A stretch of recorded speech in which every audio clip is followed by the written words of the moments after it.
Hello, and welcome back to the Total Profit Podcast. Today, we're going to be talking about systems and when you, as the business owner, are the system. When you are the system, um, let me phrase this a different way. If your business falls apart every time that you step away, it's not a business. It's a circus. And guess what? You're the ringleader. So let's talk about building a system that doesn't depend on you being in every single ring, every single tent of the circus. Okay. So welcome, Tommy P. T2, we're now on our home bases, so it was great to catch up with you and be in person in Duluth there. So thank you. That was fun. That was fun to do it in person. A little bit different format for a while, but you're off on the road again, and so here we are back online. But that's all right. I love technology, and yeah, we get to connect this way. So Yeah, and go ahead. so yeah, people hear circus and they think fun, but this is not a fun circus. That's not exactly. Um, what do we mean when we say that you are the system? What does that mean exactly? That's a great question. So most small businesses are designed, they start small with the owner intent and they grow. So as the owner brings on new employees, he doesn't always transfer those responsibilities and those knowledges out systematically. So there's always that hook back to the owner that needs to be there to complete a task, to do something a certain way. So you are just creating an extension of yourself. So what we're encouraging you, and we have in past podcasts, are systems, standard operating procedures, whatever you want to call them. And everybody rolls their eyes when they talk about procedures and they're going to die in a file somewhere. But you have to be responsible as the owner to make sure these systems are followed and they're training mechanisms. And that's how you buy back your time, is teach people how you want them to do your work. When you're doing the estimating, the pricing, and the follow-up, including the hiring, I mean, when you're doing everything, it's not a system. That becomes a single point of failure. It's going to break. It's not a matter of will it break, it's when it's going to break. So it might feel like leadership, but it's a dependency, and it's not fair to your employees because you hire people with skills so you can grow and trust them. And this isn't how you do that. Exactly. So why do people do that, Tommy? Why do so many owners create that chaos instead of building their company the right way? Yeah, yeah, we see it so many times. Sometimes it's proving to the employees of how smart or talented the owner is. It's an ego thing, right? It's an ego thing, 100%. We got to It be was humble about once, that. yes. It was once said you can do anything, but you can't do everything. I almost messed that up. I put a lot of a lot of thought into that. And I I have think speed. I've told females that I've mentored over the years that you can have it all, you just can't have it all at once. This is true. And the owners think that speed is success, so they bypass a process. Well, there's another term, slow down to speed up.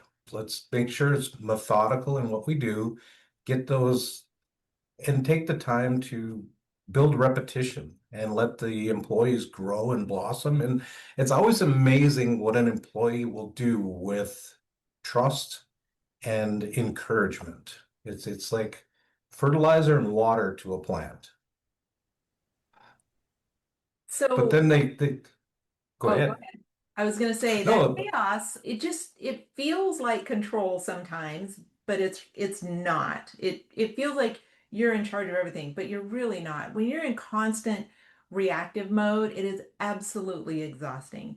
You need to be proactive, have those systems in place, and get ahead of the speeding train and start pulling that train yourself as the leader of the company. If you're not doing that, you're not building freedom.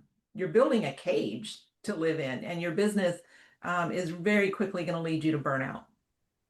And that's a great analogy with the cage. And again, they confuse busy with being effective. And I would rather be effective than busy any day. Tell me about some of the signs that your business is running like a circus. What are some of the things that are kind of red flags for those business owners to, indicate to them that they're not doing it quite right? Well, if the business stops moving when you're not there, that should be a red flag. Like you shouldn't be like the extension cord or the fuel stick that goes into your company. They should be able to move independently and be there doing when you're not there. There's constant react activity of you're going here, then you go here and you here. There's no rhythm, there's no plan, there's no standard way of doing things. So it's, these things, again, be aware of self-reflection to see if this is happening to you. And your phone rings nonstop. You're constantly answering questions. Very strong leaders have their customers talk to their employees. They entrust them to skip you and go right to the people that are boots on the ground or running the project. So those are kind of keys to strive for and watch for sure. And systems don't have to be fancy, you guys. They just have to be repeatable. So I would really emphasize to keep it simple. Start with three core processes in your company and get this down on paper. How you bid, how you deliver, and how you collect your money. If you could just start with those three things and make sure that those are very well defined and easy to repeat, you'll be miles ahead. You'll be miles ahead. Yeah, we had one client that they had to recharge their phone 3 times in one day because their phone never stopped ringing. And the people would come into their office, come into their shop, and he didn't have time to talk to them. So that money is just bleeding with non-billable hours, non-productive hours. So these are just things that happen. And again, we talk about profit leaks and all of these. These are things that you empower your people, you're like duplicating yourself. I worked for a tech company for 20 years, worked my way up into executive level, and it was over our retail channel nationwide. And I ran the retail stores in Alaska and in Hawaii. And retail is an interesting animal because it's not an 8 hour day. You open at 9 or 10 a.m., you're open until 9 or 8 or 9 o'clock at night. And so as a leader, you feel like you need to be available for your people 24/7, or at least the 12 hours a day that the stores are open. And it took me a long time, just very humbly, it took me a long time to learn that's not being a good leader. It Nobody aspired toward my position. They did not want to move up in the world because they thought that that's what it required. And I was a living, breathing, walking example of that. And I had to learn a very hard lesson that being available 24/7 is not being a good leader. It communicated to my team that I don't trust you. I don't trust you to run the business when I'm not here. If I take your call when I'm on vacation or when I'm at a birthday party for my kid, I'm not trusting you. And I just need to, that was a really that was a really hard lesson for me, Tommy. Oh And I was just yeah. really preventing my team from growing up and from developing and standing on their own two legs. And so, yeah, and the burnout was real. The burnout And was it comes down to 2 points. Have a conversation, figure it out the best you can early on as you bring employees in, and trust what their outcomes are going to be and use them as coaching opportunities and learning opportunities instead of criticisms. We're back to At the end of outcomes. the day, exactly. Yeah. We're back to outcomes. We talked about that in a previous podcast where you define the job based on the outcomes, not necessarily based on a list of responsibilities. And that is a really critical difference in the way that you structure your organization. We won't go down that rabbit hole. You can go listen to that podcast. But one more question. What is the difference between being in control and being controlled by your business? So Oh let's gosh. kind of differentiate between the two. These questions just keep building and they become more encouraging and more passionate. In control of us is you're building systems that run without your micromanagement. You can literally go on vacation and you're not monitoring your phone. You're spending time with your family, your friends, and it's not a distraction. A controlled business is you have to be there or it falls apart. Real leadership is creating independence, not dependence. It's really it's a trust thing, and you hire good people, so you have that trust. That's critical. You got to hire good people and they need to know what done looks like. We talked about that too. I love that phrase. Yes. Um, so how do you shift from that personality-based chaos to a system-based freedom? Like that transition can be really hard for people. And I think it does require some humility, but talk to me about some of the practical steps.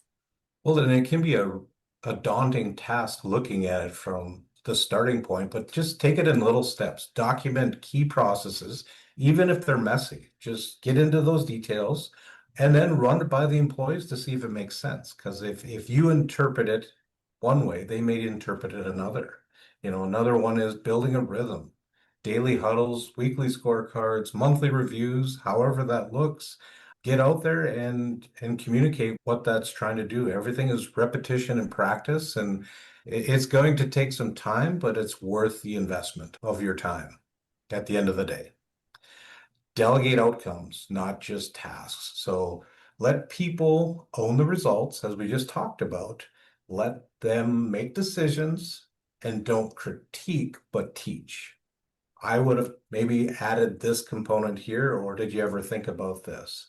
Asking things in the form of a question has a different approach of why did you do it that way? And then we've been blessed with the performance margin software, and that tracks these systematic processes when it comes to your finances. So all of this links together. It comes down to your bottom line. How much do you get to keep at the end of the day? And that software gives the owner of the business the visibility that they need to manage and run the business without actually having to babysit all of the processes, all of the people, all of the dollars and everything. So it sort of gets you away from that reactive mode and more into pulling the train and being proactive. So it's a great software. And so, yeah, we help by providing that real-time visibility. It means fewer conversations with your team saying, where are we at? Give me an update. I need a status. So you're having fewer of those conversations because you'll always know. It is real-time Yep. visibility. We have templates and job data build that that provide those repeatable processes over time. And it pulls the knowledge out of your head and into the business.